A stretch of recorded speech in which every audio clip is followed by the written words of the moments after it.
Hvala lepa za besedo. Dobro večer cenjenim poslušalkam, cenjenim poslušalcem. Moram reči, da je moja naloga nocoj nekoliko lažja, kot naloga drugih govornikov, cenjenih akademikov, predstavnikov sindikatov, predstavnikov gospodarstva. Oni morajo namreč razpravljati o političnih in ekonomskih implikacijah privatizacije. To je ena zelo zapletena materija, ki je nujno več pomenska.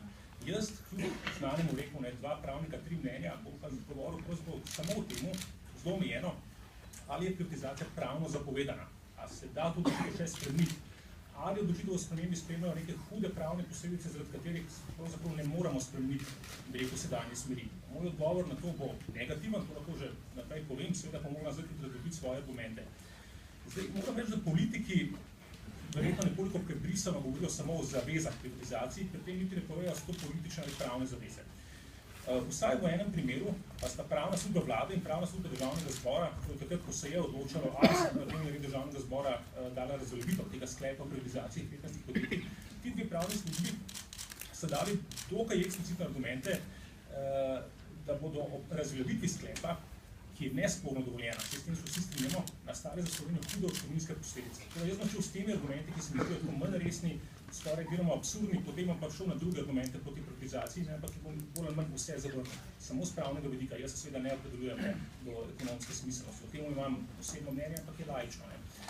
Zdaj, pravna služba državnega zbora je navajala, da so tukaj neke sklenjene pogodbe z pravnimi in finančnimi svetovalci, ki pri privatizaciji svetujejo in ki si obetajo provizije v zaključene transakcije. Zdaj, seveda, če transakcije ne bo, če bomo ustavili prodajne postopke, bodo oni za provizijo prikrajšani in bi lahko Slovenijo tožili. Zdaj, meni se zdi nekoliko absurden, predvsem zato, ker je poslovni namen pogodbe med Republiko Slovenijo in med svetovalcem, to je mandatna pogodba, njena fizionomija je v bistvu enaka v praktično vseh velikih pravnih redih. To je bilo doseganje največje koristi mandatarja, to je Republike Slovenije, tistega, ki da navodila. Zdaj, svetovalec mora delovati v mejah danega naročila, mora poslušati navodila, vsem mu morajo biti interesi Republike Slovenije za glavno vodilo. Zdaj, seveda, provizija na koncu je le neka kolateralna posledica zaključene transakcije, pri čemer pa je seveda tudi odgovornost svetovalca, če je res pristal na plačilo pretežno po uspehu, ne pa recimo po svetovalni uri. Tako da ta argument nekako ni resen. Vsi ti argumenti so odvisni od nekega glavnega izhodišča. Zdaj, kaj je to pravzaprav sprememba politične odločitve glede privatizacije? A je to pravzaprav nekaj protipravnega? A se država, če se enkrat odločila za privatizacijo, če pride na oblast nove politične sile, če se politično ravnotežje sil spremeni, a se ne sme odločiti proti, a se ne sme premisliti, a ne sme več suvereno upravljati državnim premoženjem. Ko sklenemo prodajne pogodbe, za državna podjetja smo vezani. Do takrat razumemo, da smo svobodni, da naredimo, kar želimo. Zdaj, seveda, če to drži, ni nesmislen samo ta argument, da je provizije svetovalcev, morajo nedvomno poslušati navodila, tistega, ki je pravzaprav mandat za pogajanja dal. Ampak tudi drugi argument, ki se tiče morebitnih potencialnih pogodbenih partnerjev. To so zdaj tisti subjekti, recimo Deutsche Telekom, ki so se javili na mednarodne tenderje, ki so morebiti že v neki predpogodbeni fazi, pogodba je že skoraj sklenjena, potem pa recimo sklep državnega zbora razveljavljen in pogodba nikoli ne bo sklenjena. Zdaj, naj bi oni lahko tožili. Tukaj se je pravna služba vlade obesila na eno določbo obligacijskega zakonika, ki pravi, da odgovarja za škodo tisti, ki se je pogajal za sklenitev pogodbe, pa ni imel resnega namena, ali pa je ta resen namen imel, ampak ga je brez utemeljenega razloga opustil. Zdaj, tisti, ki je v bistvu nedobroverno odstopil od pogajanja, lahko odgovarja za škodo. Zdaj, najprej moram reči, da ta odškodninska odgovornost tako kvantitativno, po obsegu ni tako zelo grozeča. Tukaj gre v bistvu, tudi če obstaja ta odgovornost za izdatke, ki jih je imela ta druga stranka, ki je želela pogodbo s pogajanjem, recimo izdatki za svetovalce, potne stroške, hotela in tako dalje, to v bistvu niti ni nekaj, ne gre za izgubljene kapitalske dobičke, ni nekaj tako groznega,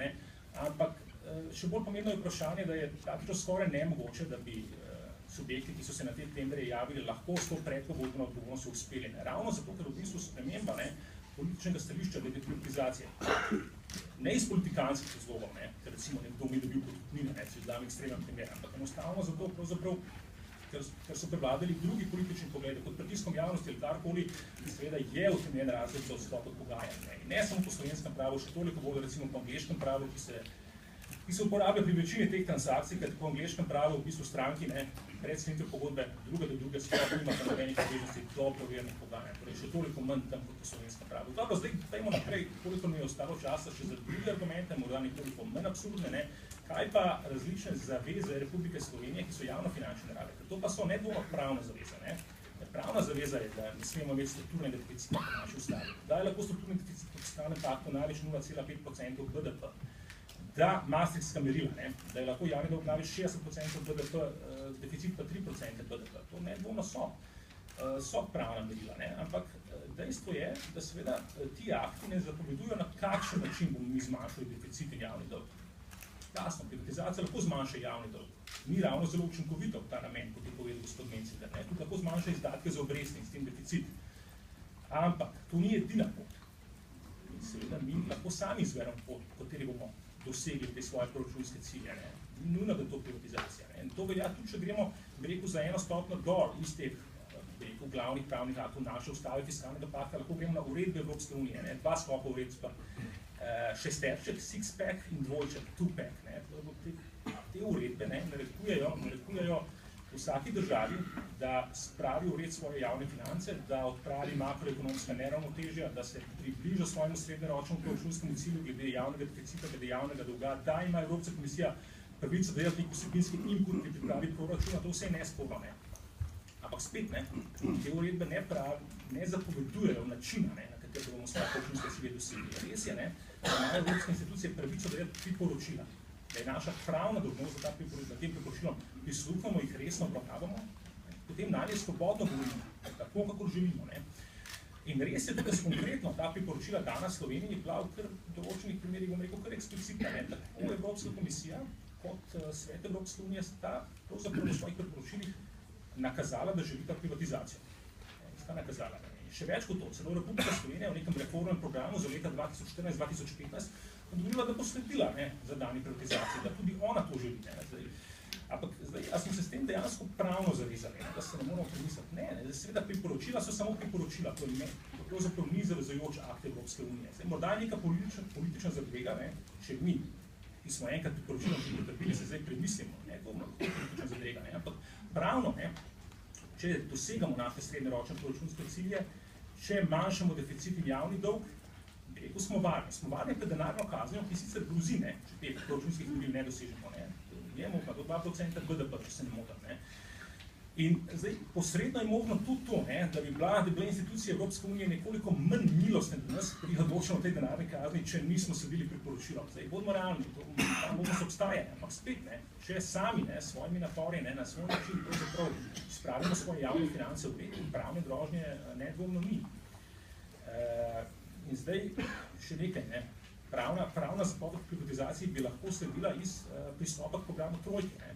Veste, Evropski mehanizem za stabilnost, Evropski reševalni sklad, dejansko v zameno za svoje posojila, v zameno za finančno pomoč, dejansko lahko zahteva pravno zavezujoče pogoje, katerim država pristopi s sklenitvijo tako imenovanega memoranduma o razumevanju. In recimo Cipr se je zavezal, da bo dobil več kot milijarde evrov s privatizacijo energetike, pristanišč, telekomunikacije, ampak zato smo se menda mi tako otepali te trojke in so jo tudi uspešno rešili, da se to pri nas ne bi zgodilo.